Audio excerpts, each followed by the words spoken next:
like you've never used me before, oh God. I want the people, oh God, to hear you like they never heard you before, oh God. We want to go higher in you, oh God. We want to go deeper in you, oh God. We want to get closer to you, oh God. Father, I ask that you take this word, oh God, and that you just make it a word of healing, oh God, a word of deliverance, oh God, a word of hope, a word of peace, oh God. And all these things I ask in your Son, Jesus Christ's name. Lord, have your way.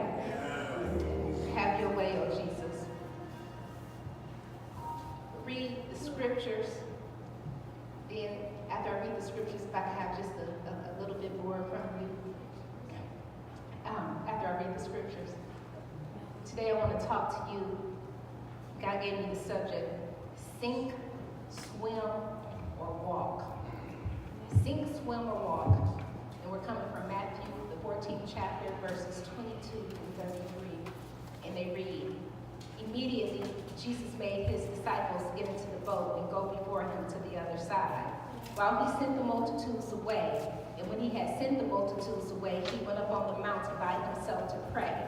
Now when evening came, he was alone there, but the boat was now in the middle of the sea, tossed by the waves, for the wind was contrary. Now in the fourth watch of the night, Jesus went to them walking on the sea. And when the disciples saw him walking on the sea, they were troubled, saying, "It is a ghost." And they cried out for fear.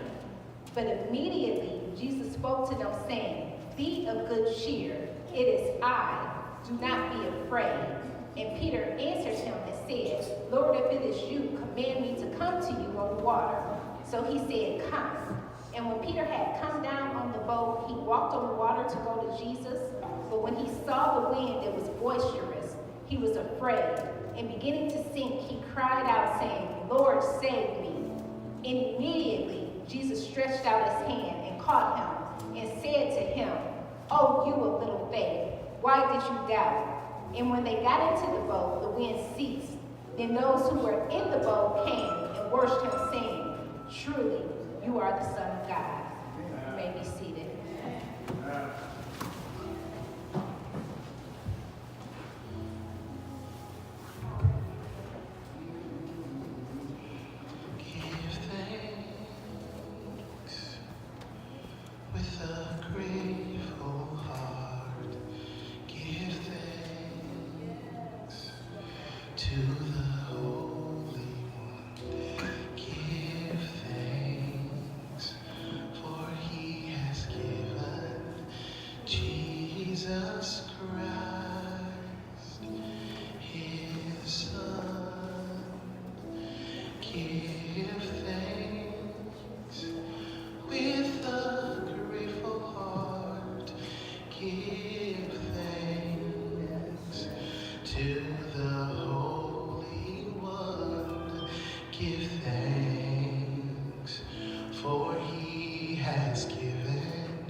One last time, singing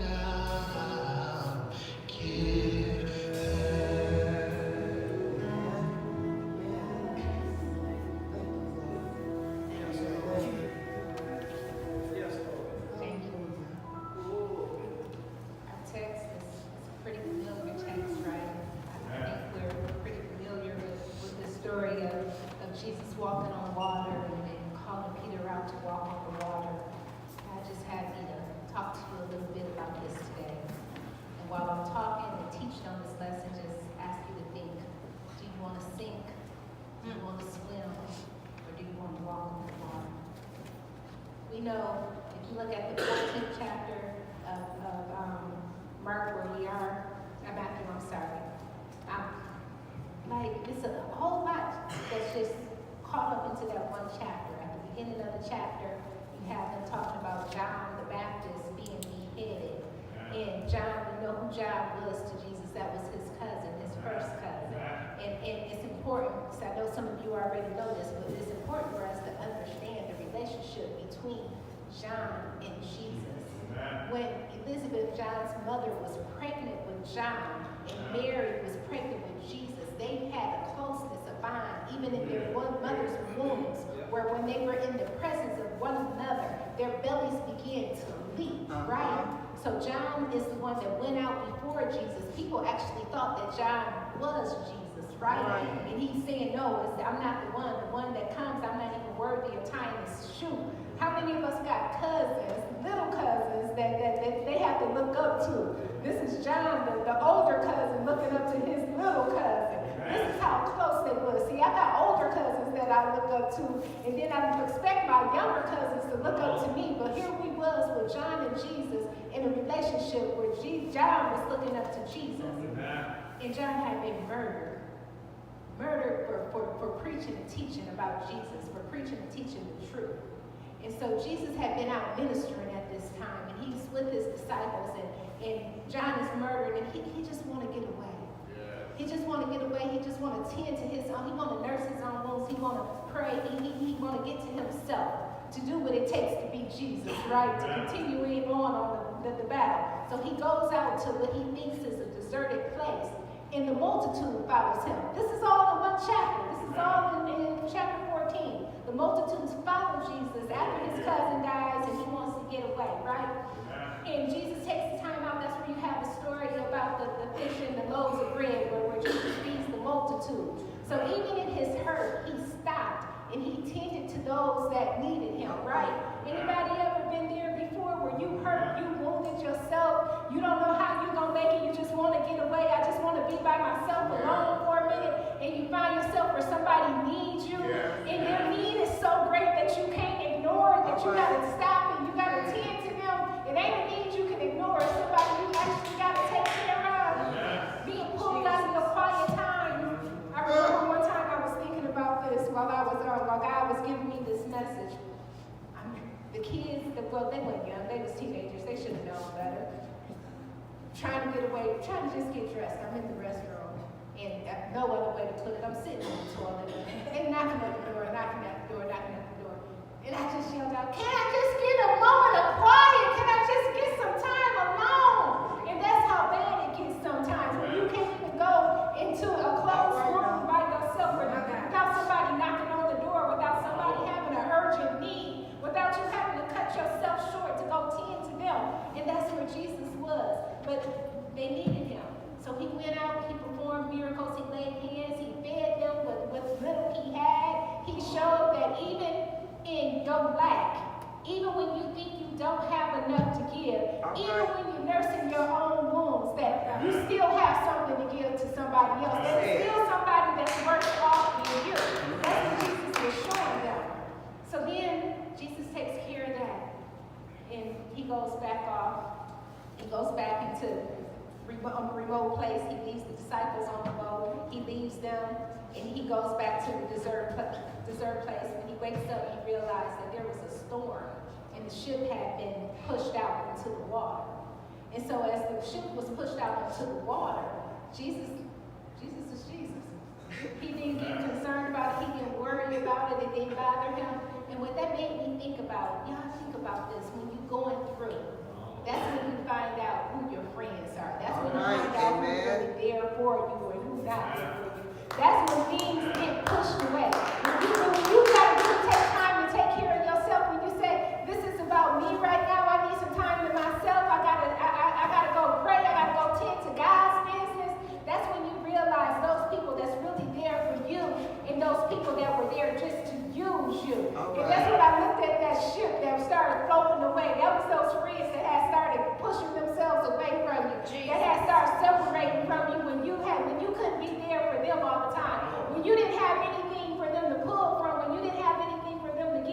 Then they start isolating and getting pushed away from it. And that's how it was. But then you have friends like the disciples that's going to come back for you. They're going to come looking for you, right? They're going to know, oh, wait, what's going on? She disappearing, he disappearing, he too quiet. I'm going to seek him out. Those are the real friends. Those are the ones that's going to come looking for you. But you can't be afraid to be alone, right? Because there's a lesson to learn in that time of being alone. You can't be worried about who's been carried away, who's going to be there, who's not going to be there. You can't be concerned about the things that you lose. You can't be concerned about any of that because we know that he'll make a way, right? Even when we're all alone. Yeah, I may have lost some friends along the way. I know that some people may have ran away when the storm came up, but that's okay because some new friends rose up. Some new people proved themselves to be there with me. So I ain't got no time wasting to worry. But I don't have no time to waste worrying about or mourning about what was lost or what got left behind. Because Jesus has given us an example. He's saying the things that he's going to give you the power to walk on the water. He's going to give you the power to walk to the things that he has for you. So that's what's happened. The ship is right out in the distance. Your true friends are showing up. You got Peter there waiting. And you got Jesus that's walking out in the storm. And what I liked about this story as I'm reading it, Jesus walking out in the storm. And his true friends didn't even recognize him. They didn't know who he was. I was like, well, why didn't they know who he was? Why did they think he was a ghost? And answering that's because when you start going through, when you really going through and you grabbing and you holding on to some faith and you stepping out and you walking in your faith and the Spirit of God is the only thing that's carrying you through, they're not going to recognize you because you're not handling the storm the way that you used to. You're not doing the things that you used to do. Instead of saying, I need to go out to the bar and turn up because it's too hard, they see you on your knees praying and they saying, who is that walking in Jesus? I want to recognize him. And that's what was happening. Jesus was in the spirit form and he was walking and they didn't even know who Jesus was. Do I have anybody that's really ready to transform so that they can get through this storm? Do I have anybody that's ready to be who you called them to be? So that's something that you got to be. Your friends not going to recognize. And the ones that don't recognize you, that they may be turned off by it, Michael. They may not like it because they like the old you. They like the you that they recognize. They like the you that reacts the way that they wanted to react. They like the ones that they can take crazy videos and photos of you and put you on blast on Facebook. See, they like that one. They don't like the one that's praising God and telling them how mighty God is. They don't like the people that have faith and they walk on water. They don't like the ones that they don't recognize, that they can't guess what their next step is going to be. My God, they don't like that one. But then you have some friends that like it. Even though they don't recognize you, they get encouraged by it. Even though they don't recognize you, they motivated by it.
she made it through. I saw my cousin go through it and make it through. But now here I am caught in this storm. How am I going to get through?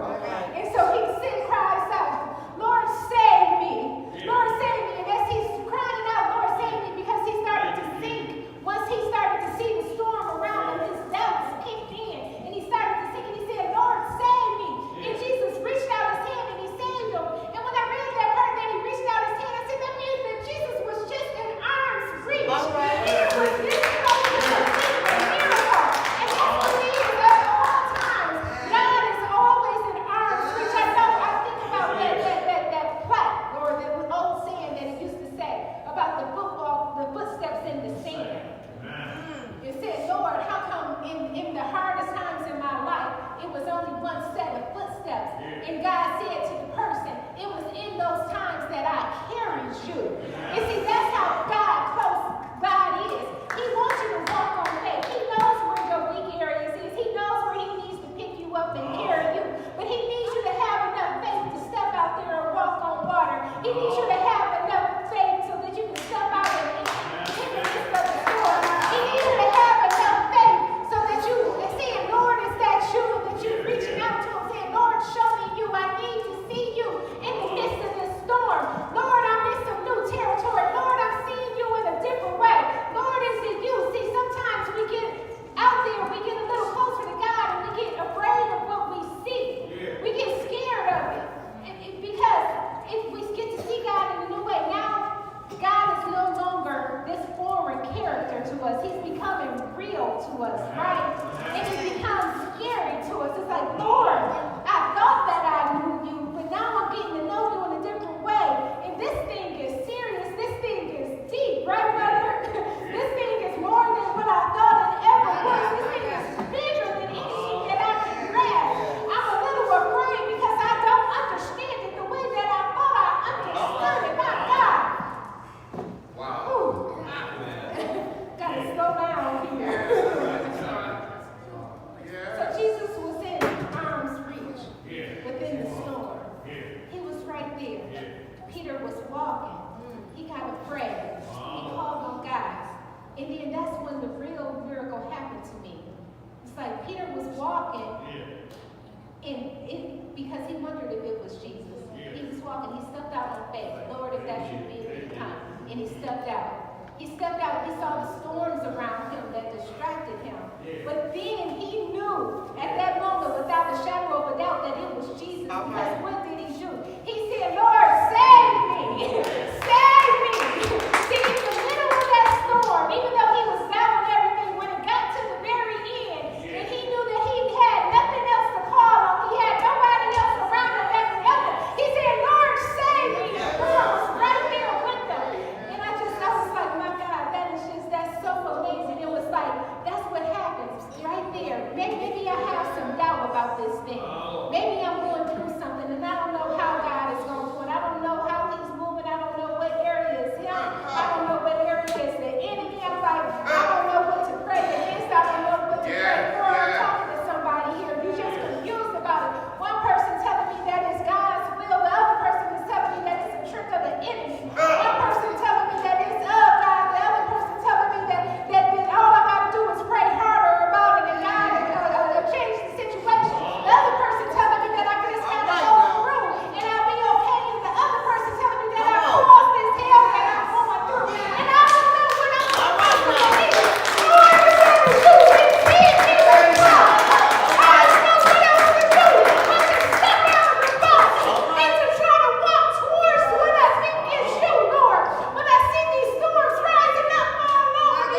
walk on that water.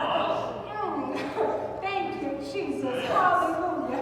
See, even in asking that somebody lives, are you prepared to deal with the heartache of seeing them suffer? See, I gotta say that again. See, we've been dealing with a lot of illness around here. A lot of people going through sickness and illness that they've been dealing with for a long time. And sometimes we pray a prayer. We went over to the home of somebody, and I told them, had to teach them, be careful what you pray for. Make sure that you're praying God's will. Lord, it's my desire that they live. But if they live, I want them to be whole, God. Because I don't want to pray a selfish prayer. Because if I pray a selfish prayer, I ask God to let them live. What am I really asking for? Am I asking them to live here and suffer? Am I asking them to live here and be in pain for the rest of their life? Because I'm praying a selfish prayer. Lord, help me to understand what I'm praying and asking you for. Then God also was showing me in this message, can you handle the storms around you when you want to walk on water? Can you handle the storms that come with walking on water? You're asking them to take you deeper. You're asking them to make you go higher. You're asking them to give you more. But can you handle the storms that come along with it? My God. See, what I learned is that you have a choice in how to handle the situations that come up in life. The trials and the tribulations, the good things, the bad things that come around. See, you can sink. You can throw in the towel. You can give up. You can say, I ain't even going to try no more. You can sit down and you can have yourself a pity party. You can say, Lord, I don't think it's you, so I don't believe no more. You can start practicing another religion. You can say, I'm an atheist. You can give up. You can think that it's impossible. You can sink. That's what you can do. You can just sink on down. Or you can swim. The swimmers try to do it their own way. They forget everything that Jesus taught them about weathering the storms of life. And they begin, what happens when you're trying to swim in a storm? You're going to tire out. How far are you really going to go trying to swim in a storm? How far are you going to try to go? You keep on trying to fight this thing your own way. How far are you going to get? You keep on trying to do it according to your own will. How far are you going to get if you keep on seeking God, asking Him for one thing and then turning your back and doing the other thing? How far are you going to get, you swimmer? See, I can't swim that good, so I know I ain't going to get that far trying to swim. So that ain't going to work for me. I ain't going to sink. I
You're gonna walk in